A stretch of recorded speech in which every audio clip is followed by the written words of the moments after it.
প্রিয় ভাইয়েরা, আমাদের অর্থ নাই। আমরা চাঁদাবাজদের অর্থ নিয়ে নির্বাচন করতে আসি নাই। আমরা টেন্ডারবাজদের অর্থ নিয়ে নির্বাচন করতে আসি নাই। স্বাধীনতার 54 বছর পরে আপনারা সুবর্ণ সুযোগ পেয়েছেন। আপনারা এমন একজন নেতাকে আবার ভোট দেওয়ার সুযোগ পেয়েছেন যিনি ওনার জীবনের দীর্ঘ একটা সময় এই ফেসিবাদের বিরুদ্ধে লড়াই করে অতিক্রান্ত করেছেন। হাসিনার বিরুদ্ধে যখন মিডিয়া পিন পতন নীরবতা অবলম্বন করত, যখন প্রশাসন এবং মিডিয়া প্যারালালি হাসিনাকে সমর্থন দিয়ে যেত, যখন বিশ্ববিদ্যালয়ের শিক্ষার্থীরা নীরবতা এবং ক্যারিয়ারের জন্য, তারা একটা সেফ ক্যারিয়ারের জন্য তারা অপরাধ, আওয়ামী নির্যাতন নিপীড়নকে ভুলে গিয়েছিল, তখন একা যে ব্যক্তিটা দাঁড়িয়েছিল হাসিনার জুলুম নির্যাতনের বিরুদ্ধে, তিনি হচ্ছেন আমাদের মজলুম নেতা জনাব আক্তার হোসেন ভাই। উনি এই নির্বাচনে, উনি শুধুমাত্র আপনার এই কাউনিয়ার গর্ব নয়, উনি বাংলাদেশের যে কোনো আসন থেকে নির্বাচন করলে সেই নির্বাচন থেকে জিতে আসার ওনার সক্ষমতা রয়েছে। উনি শুধুমাত্র কাউনিয়ার সন্তান নন, উনি সারা বাংলাদেশের সন্তান।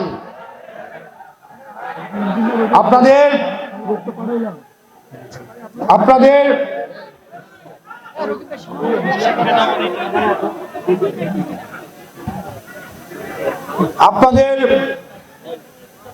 এই আসন থেকে কখনোই এমন কেউ নির্বাচিত হয়নি বা নির্বাচনের জন্য প্রার্থী হয়নি যিনি বাংলাদেশের যে কোনো আসন থেকে লড়াই করার যোগ্যতা রাখেন। সুতরাং কাউনিয়াবাসী, আমরা জানি আপনাদের কর্মসংস্থানের কোনো ভরসা নাই। আমরা জানি আপনাদের জীবিকার কোনো ভরসা নাই। আমরা জানি আপনাদের শিক্ষার কোনো ভরসা নাই। আমরা জানি আপনাদের স্বাস্থ্যের কোনো ভরসা নাই, আপনাদের অবকাঠামোর ভরসা নাই।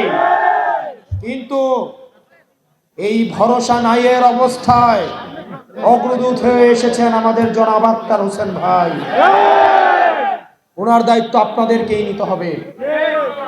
আগামী 12 তারিখ পর্যন্ত এই কাউনিয়াবাসীর মনে রাখতে হবে, ভোট কিন্তু প্রার্থীর কাছে নাই, ভোট হচ্ছে ভোটারের কাছে।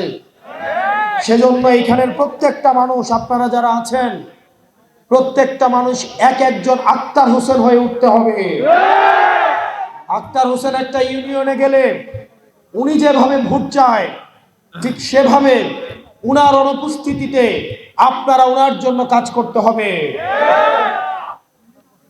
প্রিয় ভাইয়েরা, আমাদের অর্থ নাই।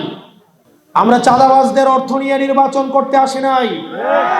আমরা টেন্ডারবাজদের অর্থ নিয়ে নির্বাচন করতে আসি নাই। আমরা ঋণ খেলাপিদের জীবনকে জাহান্নাম বানাই দিতে আসছি।